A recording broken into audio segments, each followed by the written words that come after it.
numvise ngo ni ikihe gihe wigeze guseba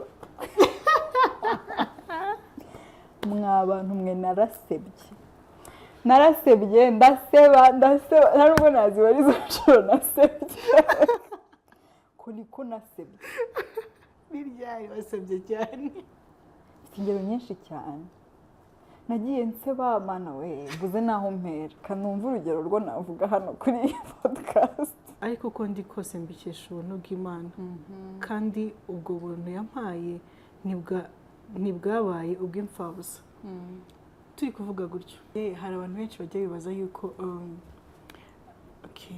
sorry to say nowadays aba feminists ngo njyewe ngo gukora ubukwe ukiri umwana kwitwa bavuga ko nyine umukobwa agomba gukora ubukwe hari imyaka agezeho runaka ntabyo numva kuko none se twese dufite destin zitandukanye Imana iba yarakugeneye ntaho gihuriye n'icyo ngewe yangeneye ushobora no kugerageza kwisanisha nanjye mu buzima bwanjye ibyawe bikanga kuko nyine ufite destin yawe Imana yakugeneye wishaka kuyipusha ngo ijyana ahandi kuko nkanjye ntabwo nanjye nzi ko nzakora ubukwe ngana gutya to be honest nzi ko reka ngubwire ukuntu ubuzima bwanjye nawushushanya ubundi story time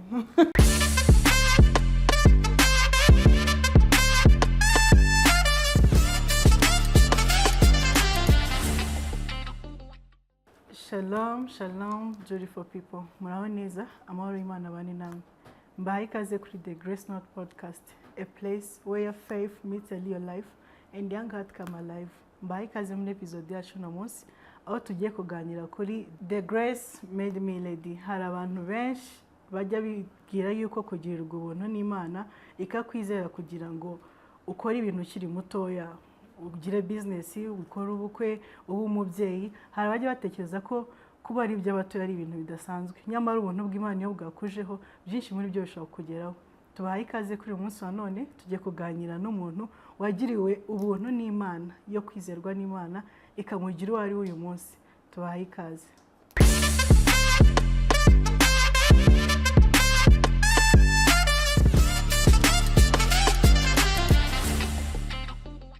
Nguko nawe wabwiye turi kumwe n'umutumirwa wacu no munsi umujene mwiza cyane nawe wagira ubuntu n'Imana Emeline tuguhaye ikaze. Murakoze cyane ndanezerewe kuba kuri The Grace Note Podcast. Nitwa umugore neza Murara Emeline ariko abantu benshi banze kuri Murara Emeline bazina wawe Murara Emeline mugwaneza. I'm a content creator, I'm a mother, ariko by'umwihariko I'm a Christian. Which I think is the reason we're here. And I'm so glad to be on the Grace Note Podcast. Murakoze cyane. Turakwishimiye natwe turakwakiriye. Murakoze. Nkuko nabibabwiye topic yacu no munsi tugiye kuganira kuri Grace Made Me Lady, I'm sorry. Kugirirwa ubuntu n'Imana hari abantu maybe ko batariho ariko hariho nk'umuntu ushobora gutekereza ko ari ikintu gisanzwe ariko kugirirwa ubuntu n'Imana ni ikintu kidasanzwe. Kuba Imana yakwizera ikaguhereza akazi, kuba yanyizera yo ubwayo ikamuha Grace Note Podcast ni ikintu kidasanzwe. Kuba yakwizera ikakugira umumama ukiri muto ukiri mwiza gutyo turaza kuza kwiganira ariko ni ikintu kidasanzwe. Rero tugiye kuganira kugirirwa ubuntu n'Imana mu buryo bwose. Emeline wowe umva gute ijambo kugirirwa ubuntu n'Imana? Se wowe wagiriwe ubuntu gute? Kuri iyo ngiye kuvuga ubuntu ni ikintu kinini cyane ku buryo mba ntazi naho nahera. Ubuntu ni nk'ingabire Imana iguha n'umugisha muri make. Ni nko kujya kubona ukabona umuntu umwe yagira umugisha w'ikintu runaka ukabona afite nk'impano undi ugasanga icyo kintu nta gishobora ariko afite ikindi ashoboye. N'umugisha kubona Imana iguha ubuntu bwayo byanditse ndumva ari muri Timoteyo sinibuka ari hehe ariko ni muri Timoteyo ikavuga ngo ubuntu bwanjye buzakuzaho. Aho ngaho nyine rumva ntabwo bivuze ngo ubuntu bwanjye buzabazaho, ntabwo ari bose, ntabwo ari ibintu hose bagenewe. Ni umugisha uri specific Imana iba yakugeneye kandi ni ikintu umuntu adashukwe kwicara akavuga ati ubundi byagombaga kumbaho narize nagombaga kubona akazi, navukiye mu muryango mwiza nagombaga kubona oya. Hari abatangiye n'undi bameze nkawe ariko uko bagenda bakura bikanga. Ni umugisha niko ngiye nsobanura ubuntu. Ni umugisha ukuzaho kandi udakwiye gufata for granted niba ariko nabivuga. njyewe rero ahantu nagiwe ngirira ubuntu ni henshi kuri ibyo nyine ko ndi buzima gutya nicaye ndi Emeline njyewe uyu ndi we imyaka 5 ishize yewe si n'itanu 10 ntabwo nari gutekereza ko nari kwameze gutyo uyu munsi ni ubuntu bw'Imana yaba umuryango mfite se yaba ibyo nkora se yaba uwo ndi we se byose ni ubuntu bw'Imana. Amen. Nanjye nshimira Imana kubw'ubuntu bwayo bw'agakiza. Agakiza nanone ni ubuntu tugirirwa. Nibwo buntu ahubwo bukomeye kuri abantu benshi abantu batazi kubera ko dukurikije uko iyi si imeze ari nacyo The Grace Note yaziye hariyo abantu benshi cyane bashobora kuba bavuga ati nuse ko ncumura ejo nkongera nkababarirwa ko handitse ko tugomba kubarirwa mu gitondo na nimugoroba ariko iyo wicaye ukabitekereza neza guhabwa agakiza n'Imana ikakwizeye kavuga ati mwana wanjye ndakaguhaye ngushyize mu bana banjye ndagucunguye n'ubuntu bukomeye abantu benshi babifata nk'ari ibintu bisanzwe ariko agakiza kanya ko kakugezeho mwuka akagusanga kumenya ko ari ubuntu bw'Imana nabo kuko ntago bose babifite. Turabishimira Imana. Ku bintu byose twavuga ko ari ubuntu ni byinshi cyane kuri uyu munsi ubwo nari nateganyije ko twaganira ku buntu bwo Imana yatumye uba ready. Emeline wenda ntitugiye kuvuga ku myaka yawe ariko physically umuntu akurebye uri muto. Ntago ndi muto. Emeline uri muto. Ntago ndi muto kuri ntago ndi muto. Iyo umuntu byahita yumvaguze cyane ariko turagira ngo tuganire ku buntu Imana yakugiriye bwo kugutegura uyu munsi ukaba witwa umumama uyu munsi ukaba witwa umugore w'umuntu ni ikintu kidasanzwe hariho nabo bishobora kubaho bakuze cyangwa se bakiri bato ariko iyo ukiri muto biba ari ikintu kidasanzwe. Ndibaza kuri wanze kutuganiriza ku rugendo rwawe rwo kwitwa a mother today. Urugendo rwanjye rwo kwitwa a mother today ni cyo kintu sofa mu buzima bwanjye mba numva cyambayeho kikanezeza kurusha ibindi. There is a point I got to in my life nkavuga nti su Mana uzampa abana dusubiye inyuma gato nigeze kurwara duva icyo gihe twari twaratandukanye ntabwo twari tukiri in touch wowe ndarwara nkajya nsaba Imana nyibwira nti okay at this point uzampa ijuru ibi bindi byose byo twirukaho ku isi dushaka ngo ubuzima n'iki uzampa ijuru. Nibyo nakubwiye ngo 5 years ago wari kumbwira ko nari komeze gutyo uyu munsi ndi healthy ndi muzima nseka nishimye ntabwo nari gupfa kubyemera and here we are kodi byonyine iyo ntegereje ko mfite umwana wanjye ni ubuntu bw'Imana ndabivuga hari igihe njya nkareba nkumva nshaka nko kurira nshaka nko kuvuza induru ngo mbwire Imana nti se nagukoreye iki cyatumye umugisha ungana gutya ukangira umubyeyi ukampa umwana nibwo buntu bw'Imana nyine nahoze mvuga. Iyo utarageraho ubona ko ubwo buntu ntabwo ufite bukakugeraho nibwo uba grateful uravuga uti igihe nageze ubwo buntu ntabwo nari mfite ntabwo natekerezaga ibyo bintu bizangeraho ariko right now ndabifite bigatuma rero uba grateful. Ubwo rero kuba umubyeyi kuri njyewe ni ikintu gikomeye cyane ku buryo nanabyara abaganga bari kubaza umugabo wanjye ngo none ngo mwe mwarabuze urubyaro kuko yishimye cyane ngo mwe mwagejeje biranga ntati simbizi ko nzi cyabaye ariko nyine nuko numvaga ko ari nk'ibintu biri numvaga ndi nko kurota atari ibintu nyine byambaho njyewe. Rero kuba umubyeyi ni ubuntu Imana none ikakongera n'ubundi bwenge bwo kubasha kurera uwo mwana iguhaye ikaguha ibimutunga ikaguha nka Holy Spirit ukuganiriza ukwibutsa n'ibintu utize utabonye umuntu uguhugura kugira ngo ibi bigenda gutya ugashiduka wabikoze kubera ubwo buntu bw'Imana.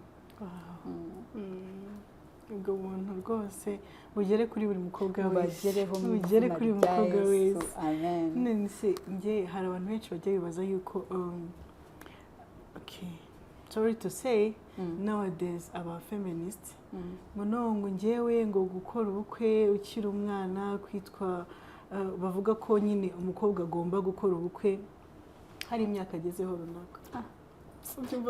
ntabyo numva kuko none se twese dufite destin zitandukanye icyo Imana iba yarakugeneye ntaho gihuriye n'icyo ngewe yangeneye ushobora no kugerageza kwisanisha nanjye mu buzima bwanjye ibyawe bikanga kuko nyine ufite destin yawe Imana yakugeneye wishaka kuyipusha ngo uyijyana ahandi kuko nkanjye ntabwo nanjye nzi ko nzakora ubukwe ngana gutya to be honest nzi ko reka ngubwire ukuntu ubuzima bwanjye nawushushanyaga ubundi nabonaga nzarangiza troncome nkarangiza segonderi ibyo byose uko byagenze nyine nabonaga biri kugenda uko mbishaka until Imana yanyeretse ariko umuzazi cyangwa ubwo ndiga ndarangiza ariko nkumva universite ngomba kuyiga hanze ntangira ama applications bigenderamo n'amafaranga menshi uyu munsi wa none wayamwe ntangira ama applications nkumva rwose kwiga universite hano mu Rwanda bitarimo nkumva nindagize amashuri nzahita njya kwiga hanze ubundi narangiza kwiga hanze nkabona my dream job namara kubona akazi kanjye keza nari nararose nkazaba nshaka nyuma bikazaba biza nyine ntabwo byari biri mu ma priorite yanjye Imana ikajya indeba buri kavuga iti courage ndakureba courage ubwo ndagiza segonderi nibyo ngiye muri universite kujya hanze byo byaranze I tried n'ahantu bavugaga ngo ntibimana visa kuko juste Imana yari yavuze ati wowe hano mu Rwanda turi kumwe niho hawe aba visa ndayabura pe nguma hano mu Rwanda ntangira universite mu Rwanda noneho kugira ngo inanyereke ko rwose ibitekerezo byanjye ntaho bihuriye n'ibyayo umugambi wayo ntaho uhuriye n'uwanjye mpita nkora ubukwe 2024 muri January mpita nanabyara akana universite yanjye nyirangiriza hano mu Rwanda nyirangiriza aha mu Rwanda kugira ngo Imana inyereke ko rwose ntaho bihuriye n'ibyayo none se thank you ningiye kubaza nk'uko twavuze ngo ni ubuntu bw'Imana hari n'abantu batazibona icyo ari cyo wabwiye n'iki ko ari ubuntu bw'Imana buri kukuyobora wabwiye n'iki ko ari ubuntu bw'Imana buri bwaguhaye guidance kugira ngo ubane n'uwo muri kubana n'umunsi kuko okay ntabwo bihagaze ariko nibyo byanze ko nzi hari n'abandi benshi wabwiye n'iki ko he's the one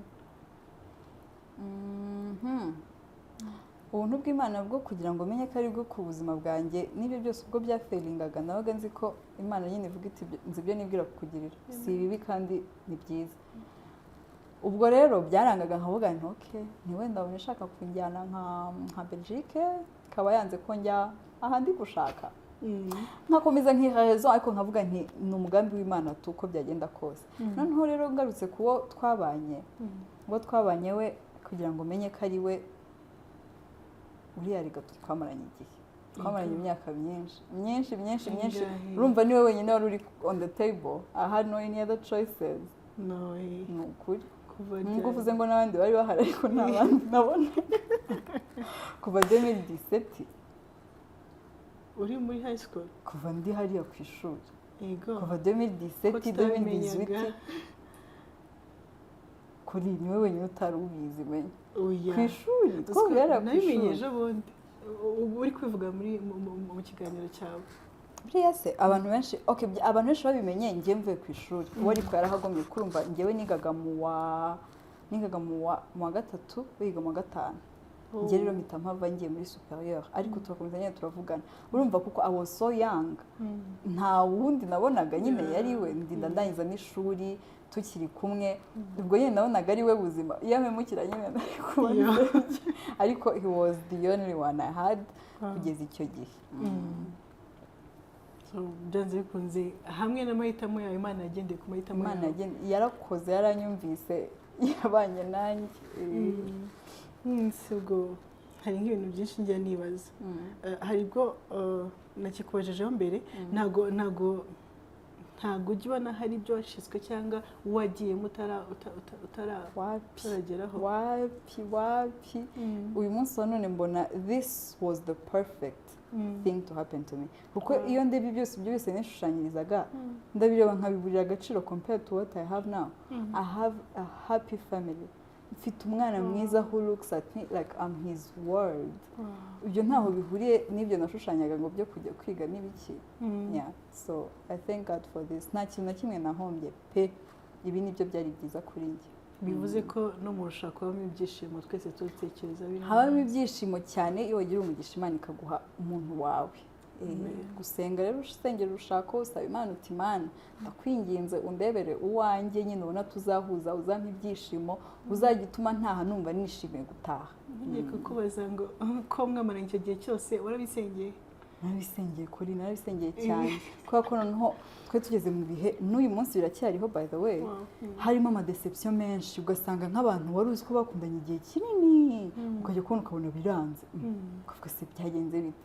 Umva nase nkavuga Mana iyi heartbreak ntayikira, mbabarira pe, Imana iranyumva. Nise okay, nk'umugore ukiri mutoya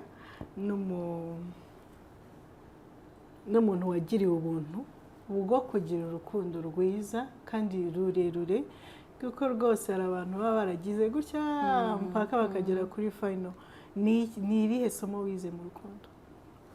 Isomo rya mbere nize mu rukundo ni ukwakira ko mugenzi wawe just like you nawe agira amadefu, ukiga kwihangana, kubabarira, ubundi ugakunda nyine utizigama. Niba umuntu umukunda witangira gutekereza ngo gusa abaye atari we, iyo utangiye gutekereza gutyo bituma utekereza n'abandi, ahubwo uravuga uti uyu nguyu niba tubirimo neza, mukicara mukaganira, akamakinga clear intentions ze kuri wowe, nawe ukamakinga clear intentions zawe kuri we, mukareba ko mufite umurongo ujya hamwe. Iyo musanze mufite umurongo umwe, ahasigaye murabisengera Imana ibiha umugisha. Twibanze ku rushako cyane, ariko ni narwo twari turiho, niyo topic turiho, ariko reka tusome muri Abakorinto ba mbere 15:10 haravuga ngo ariko uko ndi kose mbikesha ubuntu bw'Imana, kandi ubwo buntu yampaye ntibwabaye ubw'imfabusa. Turi kuvuga gutyo, haba kuri wowe wabaye wakoze ubukwe n'utarakora ubukwe ufite ubuntu bw'Imana, haba kuri wowe wabyaye n'utarabyara nawe ufite ubuntu bw'Imana, haba kuri wowe still umeze nka Emeline uri kwa applying ajya ashaka kujya kwiga, kuba byarakunze cyangwa byaranze nabyo ni ubuntu bw'Imana. Ntabwo dukwiye gufata ubuntu bw'Imana, icyo numva nuko muri buri gato kose yaguhaye, wenda ntabwo ndi mu mutima wa Emeline, ariko niba yarabonye umwaka umwe 2 3 abona umuntu bari kumwe agihari, yafashe bwabo ntabubyaza umusaruro, yabivuze akabusengera. Buri kimwe cyose yumvamo, niba ufite ubuntu bw'Imana mu mashuri senga ukomeze ube umuhanga, niba ufite ubuntu bw'Imana mu kazi ufite favor y'Imana ku buryo birukana abandi benshi bakagusiga, fata ku kazi ugakomeze kandi ukagumishe mu buntu bw'Imana. Hari ikindi kibazo nshaka kubaza, urebye nk'inyuma yawe ni iki ubona Imana yagukoreye mu buntu bwayo wowe utari kwiha? Shakolika ari byinshi, ni byinshi, ariko ikintu cya mbere na mbere mba grateful for muri ubu buzima, tukibura kubura umubyeyi muri 2018 nashakaga imbere nkahabura, nkahashaka nkahabura, nkavuga se ubu amashuri ntibyarakomeza, ko zarakomeza nta mama, ubu se nzajya ntaha mu rugo rutarimo mama, nzajya nyine nkumva imbere ndahabuze pe. Ariko niba ari Mwuka Wera ngira numva nshaka gusenga nsaba Imana noneho ngo isimbure mama, kuri Imana yarabikoze ahubwo iranarushaho irarenza. Ubwo ni ubuntu bw'Imana bwambayeho, n'ibintu yanshoboje kurera neza barumuna banjye, inshoboza n'ibindi byinshi ndinda kwiyandarika hanze ahangaha, ni ubuntu bw'Imana. Ubwo nibwo buntu bw'Imana bwambayeho, nkavuga nti Mana kabisa. Igiba se w'imfubyi n'abapfakazi, kabase ikajya muri position y'umugabo, ikajya muri position y'umugore, kandi noneho ikarusha n'ababyeyi b'abantu, kuko hari nk'ibintu Imana yagendaga inkorera nkabona mama hari ntiyari kubinkorera. Ibyo bintu byose byagiye bikunda bigenda neza, nareba inyuma nkavuga nti wow Mana yari wowe, ndagushima. Oh, Emeline, sorry for your loss. It's okay, I'm alright now. Ntabwo byoroshye kubura umubyeyi, ariko nk'uko wabivuze Imana igiba umubyeyi ikaziba icyuho ahari umubyeyi, ikaba umugabo w'abapfakazi, imfubyi, kandi ikanakwigisha kurera. None se look at you now, you are a mother, kandi urera nawe urumuna bawe neza. So ni ikintu cyo gushimira Imana ku bantu benshi. Nifuza kukubaza, abantu benshi muri iki gihe batinya inshingano zo kuba umubyeyi n'inshingano z'akazi, kuko hari nk'umuntu ukubaza ukora ibi ntabwo nzi ko nabishobora, ibyo byose bifatanya ukabikora, ati nise ubigenza gute? Nicyo wabwira nk'abantu batinya kugira inshingano z'uburyo ubwo ari bwo bwose? Urumva ubundi nkibona wampaye ngo tuzaganire kuri iyi topic naratunguwe ko dimanche neza pastor wacu n'ibingi ngibi yatwigishijeho. Ni ukuri kandi pastor wacu yatwigishije Sunday aratubwira ati hari ukuntu Imana iguha ubuntu bwayo ariko wowe ukinanirwa ugashaka kubifata for granted. Akoresha ijambo ryo kuvuga ngo ukabimenyera. Niba Imana iguhaye amahirwe ikaguha ubuntu, tuvuge iguhaye akazi keza cyangwa se iguhaye n'urwo rugo, ugashaka kubifata for granted ukavuga ngo ngo biragoye, ngo sinabishobora, ubwo buntu izabusubiza. Hari abandi benshi babushaka. Niba ufite amahirwe yo kuba ufite nk'akazi, tuvuge ukora nk'ahantu uhembwa neza, yaduha urugero rwo kuvuga ngo ukaba uziranye na nyiraho, na nyiraho w'aho hantu ukora, ariko ukajya uvuga ngo boss, ngo boss ngo turaziranye, kandi abantu benshi bashaka no kumuricinga no kumugeraho, bakavuga ati sha uwampa nibura tukazahura wenda akanansuhuza. Ubwo buntu bwawe ugashaka gusa n'ubumenyera. Imana yo mahirwe yasubizayo. Rero uwo muntu utinya nka responsibilities akavuga ati niba ngiye mu rugo se ubu nzabishobora, ubu se aka kazi se, ubu se oya. Niba utangiye kwibaza gutyo deja byapfuye. Banza kwanza ushima Imana, ubwira Imana uti God, thank you for this opportunity. Ufite impamvu uhankize, hari abandi benshi bahashakaga, ahubwo sasa mu bwenge bwo guhangana n'ibi bintu nkiza imbere.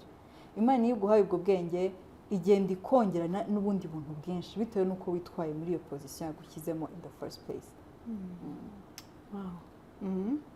Nibyo, ntabwo ubuzima bugutegura kugira ngo favor Imana ikuzeho. Ntabwo ubuzima nk'uko topic ivuga grace made you lady, ntabwo wari lady kugira ngo grace ikuzeho, yaraje tumubare. So nibyo koko ntabwo buri twese twagakwiye kuzajya twitegura anytime, ahubwo ugasaba n'Imana ubwenge bwo gushobora kuhandoringa iyo grace iguhaye. Ntuyiyemeremo, ntuyizanemo ubutesi, ahubwo uyihandolingana ubwenge. Usaba Imana uti Imana unkiza ahantu ni byiza, mu bwenge sasa.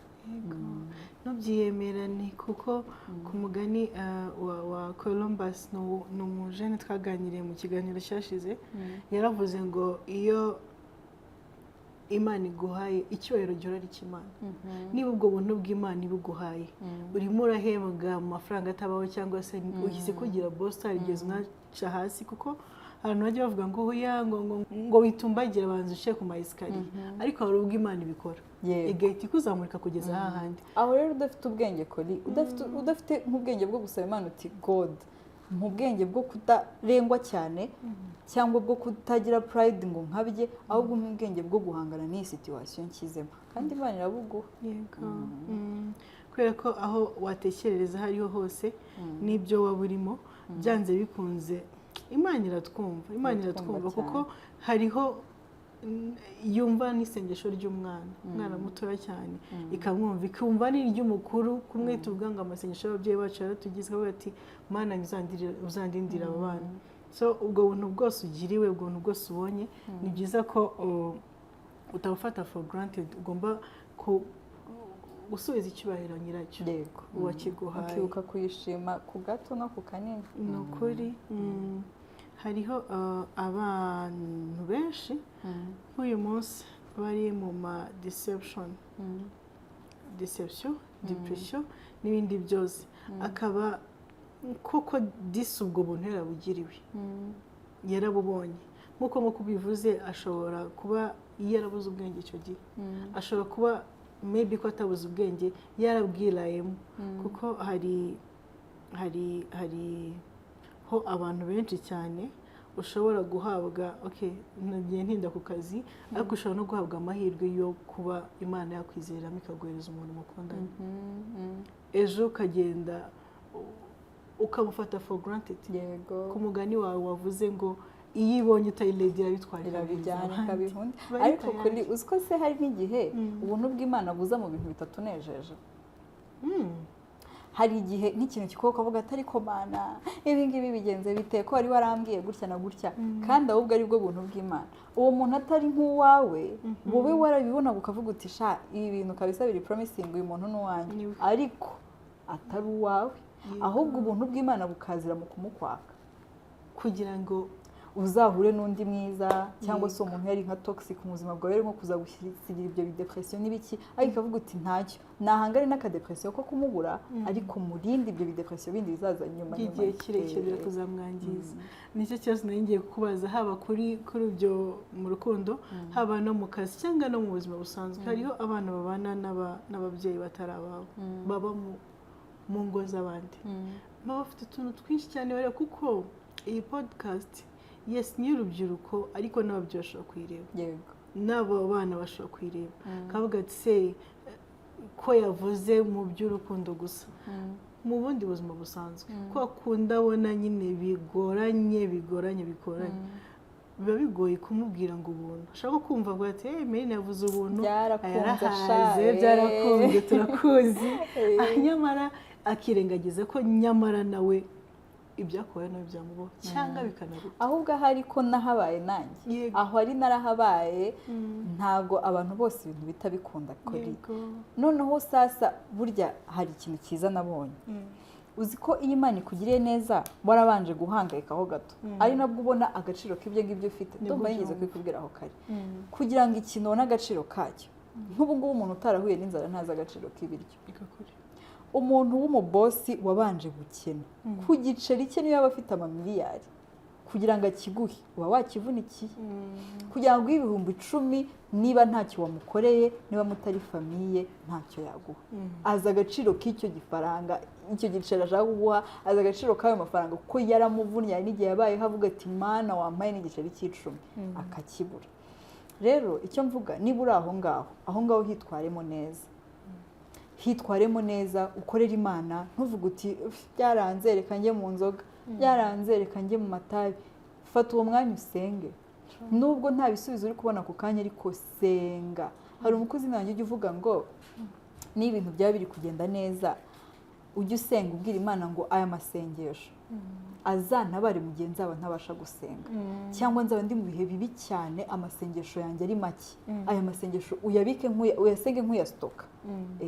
Niba uri muri ibyo bihe bibi nibyo warasenze wasengeye akazi wasengeye iki ariko noneho senga utangire ushima Imana utangire ushima Imana uti God at least ndahumeka at least ndi muzima. Niba unarwaye senga Imana ubwira Imana uti at least mfite ubushobozi bwo kwivuza at least mfite umwuka ndi guhumeka hari hope yuko nzakira. Igihe cyose waba urimo ntekereza kutabura ishimwe ushima Imana. Ibyo bihe urimo byitwaremo neza nturakaza Imana ahubwo ubigira ibihe byo kuvuga uti Mana aha hantu nkiza nimpava nzagushima in the meantime ndaba ngushima nka bimwe yobu yakoze. Nge numva ari cyo nabwira uwo muntu kuba bizakunda aho bizakunda in the end nta muntu wizeye Imana ngo mukoze isoni. Birakunda ahubwo ikintu nizemo maybe ko nandi agomba kwigamo si ngombwa ngo duhore dutakira Imana tuyereka ibyo tubura twishimire no muri byo tubonye kubera yuko birashoboka cyane ko nako ibinabizi turarira ikabibona tugahangayika ikabibona tugakora ibintu byinshi cyane ikabibona kuko hari story nigeze kumva y'umumama yabyaye abana 3 b'impanga ahita apfa akibabyara ahita apfa amajije gupfa nuza hanze hari umumama ni nabyo nagiye gukomozaho yuko hari igihe bidakunda yuko usubizwa muri ubwo buryo ugasubizwa mu wundi Imana yagennye nabwo nubwo buntu.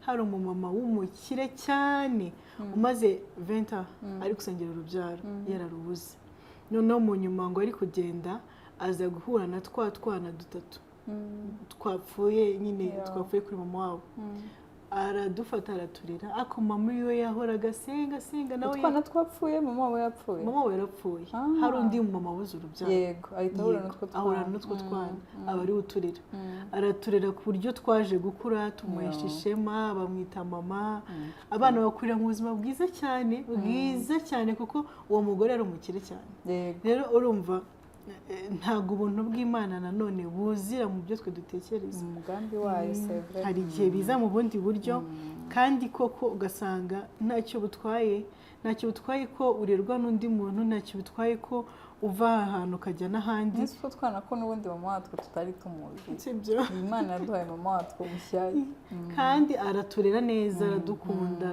atari bya nibyo kuvuga umubyeyi arasubizwa n'abana barasubizwa ubuntu bw'Imana rero nanjye hagira icyo nongeyeho ku muntu wumva ko ashaka kuvuga ati oya nyine mwavuze ku buntu bw'Imana mu kazi ntago ahari mwavuze ku buntu bw'Imana mu gutera imbere ntabwo nta kintu na kimwe ndi kubona ariko n'ibyo utabona hari ibyo Imana iba yakugeneye n'ibyo utabona ikindi hari n'igihe ibintu biba bitagenda neza hari nk'ibibazo ukabona n'abandi bose barashobewe ukabona ababyeyi baravuga ati aha byaranze ariko ubu ukabona ufite amahoro uziko Imana iguha amahoro se mu bibazo Imana ikaguha amahoro abantu bakavuga ati ariko umwana ni igicucu ibibazo biraturembeje aba arimo araseka ariko Imana yaguhaye amahoro ibyo bibazo nta n'ibyo ubona rero uri nk'aho ngaho nakubwira nti senga usaba Imana amahoro yo mu mutima ayo ngayo uyafite wibagirwa n'ibindi byose n'ibindi byo hirya n'amajwi y'abarira n'amajwi bigize gute nibikomeye ntubibona ufite ubuntu bw'Imana amahoro ni ikintu kidasanzwe amahoro ni ikintu umuntu unezerewe abura twe tubona ko anezerewe ariko navuga ufite amafaranga akayabura hari n'ubwo ushobora kubona bwo utayafite nabwo ukabura amahoro nubwo ujya kubona ukuntu umuntu agiye kwiba ukabura cyangwa kwiyahura nyamara ibindi byose uyafite na Abraham wari umwizerwa ku Mana ubwo icyo nshaka kukibwirira aba bantu bamaze igihe kirekire basenga abantu bamaze igihe kirekire bavuga ati abandi kukibaza barasubizwa ako kanya nabyo ni ubuntu nabyo ni ubuntu agahita asubizwa aka kanya why me hari ubwo igihe cy'Imana kiba kitaragera nabyo tuba dukwiye kubitekereza mbere y'igihe si igihe na nyuma y'igihe si igihe cy'Imana cyageze biza biri na beta kurusha abandi basubijwe mbere ukavuga uti narasigaye ariko nyine igihe cy'Imana kiba cyageze niko kuri rero turi kugana ku musozo twagutumiye nk'umujene ukiri muto ariko nabikubwiye hari n'ubwo n'ababyeyi bari kuvuga turebe ibyo abana barimo reka turebe ibyo baba bari kugira turagira ngo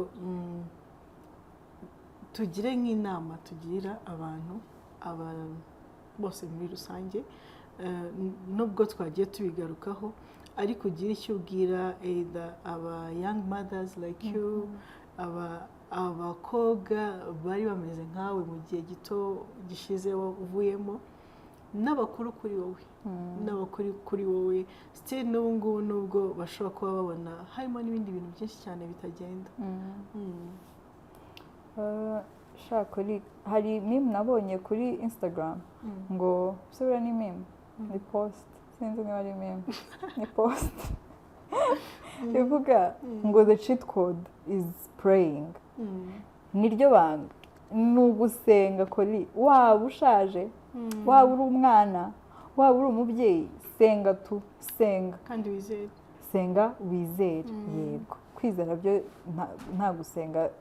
nta gusenga kudafite kwizera gusenga no kwizera birajyana senga wizere Imana niyo cheat code yonyine niba uri umubyeyi be grateful kuri uwo mwana Imana yaguhaye kubyara bizana n'ama responsibilities n'ama depressions n'ibibazo n'ibitekerezo byinshi ariko be grateful at least ko ufite uwo mwana hari benshi bamubuze hari benshi bamushatse kimusengera n'uyu munsi irengagiza ibyo byose ushima Imana uti at least umwana wanjye ndamufite nguyu niba uri umukobwa njyewe mbona muri iyi myaka nk'umuntu akiri umukobwa imbere ntabahabona imbere uba utarahashushanya imbere uravuga uti ubu ndi mu kazi nibyo ariko se bizarangira bite se nzashaka nyine imbere urahashaka ukahabura ariko Imana iyo ubwayo muri kumwe ikaguha aya mahoro twavuze imbere uravuga uti uko byagenda kose imbere ni heza, uko byagenda kose Imana turi kumwe, uko byagenda kose imbere hagomba kuba heza,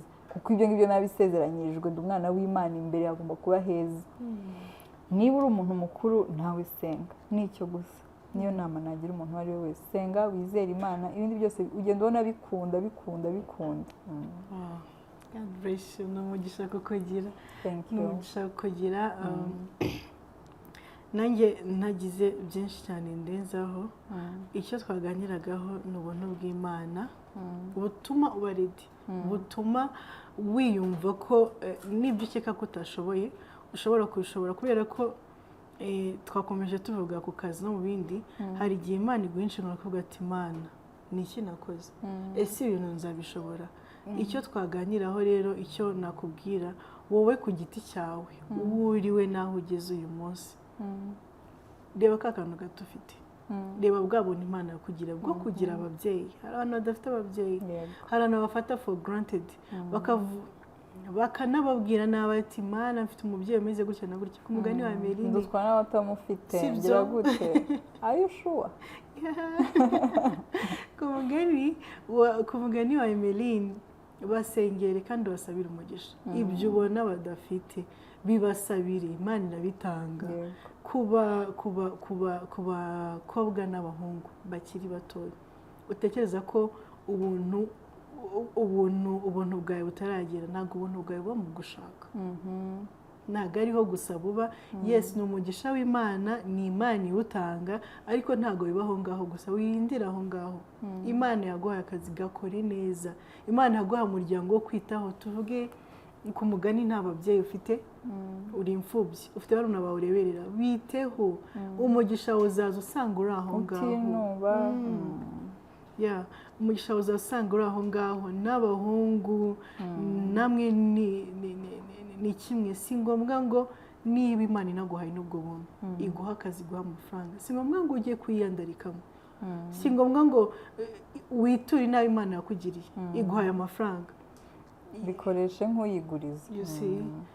Abantu bose iguhaye akazi, si ngombwa ngo uyararane mu tubari n'ibindi byose, bikore kuko Amen yabivuze.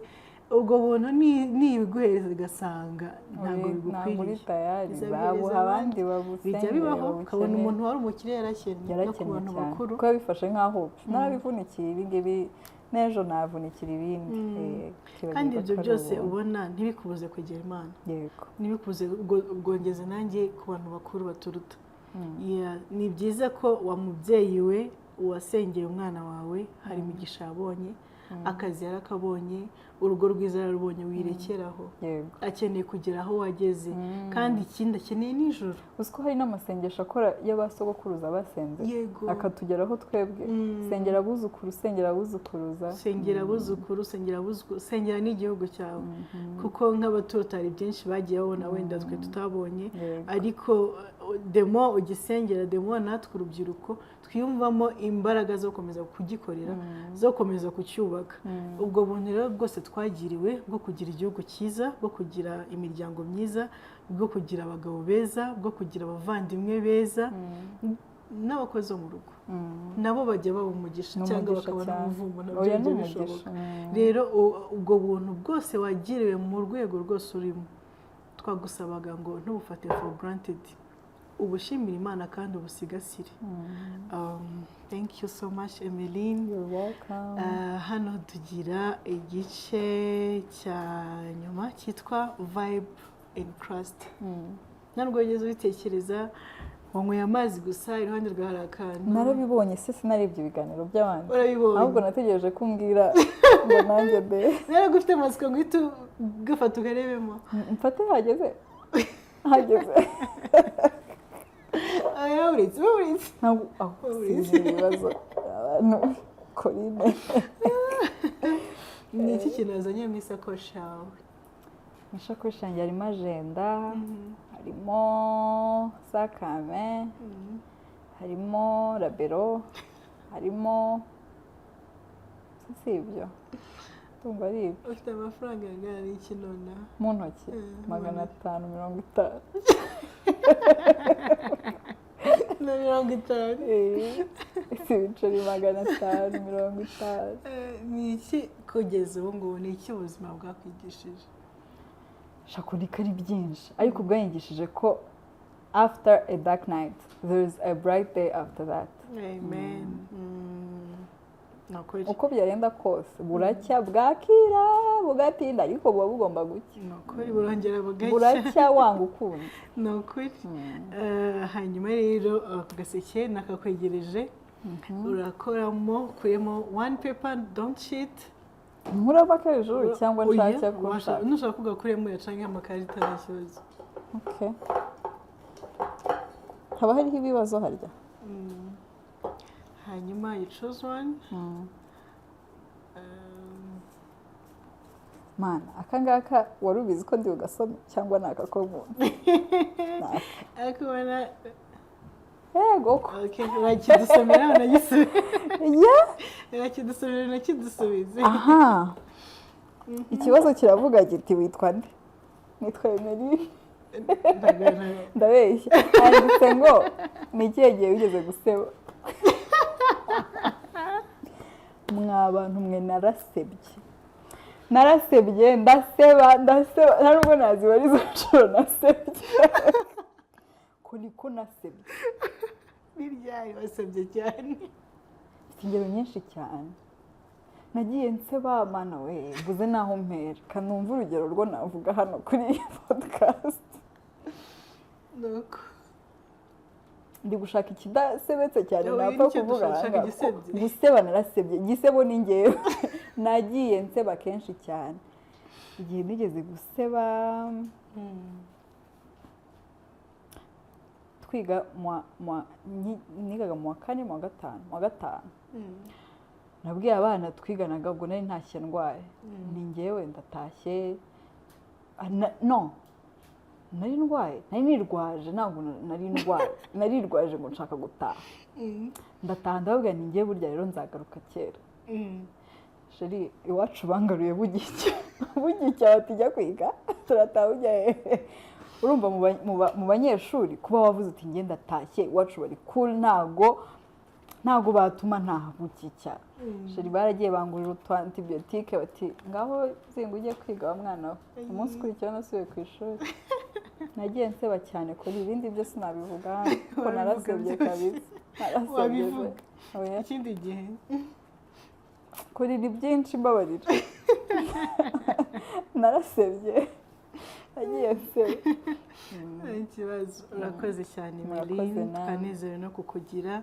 Nibaza ko buri muntu wese urebe iki kiganiro nozagirirwa ubuntu bwo kukireba. Hari byinshi uzigamo. Dukorera Imana nziza, Imana yo kwizerwa kandi Imana itubona. Mu buzima bwose uri kunyuramo ni byiza gukomera, ni byiza gusenga, ni byiza kunanezerwa. Ujye unezerwa, that's why tugira vibe for Christ. Tugomba kugira igihe cyo kunezerwa ariko mu byo dukora byose twibuka ubuntu bw'Imana mu buzima bwacu. Imana iguhe umugisha Melanie. Murakoze cyane. Bye.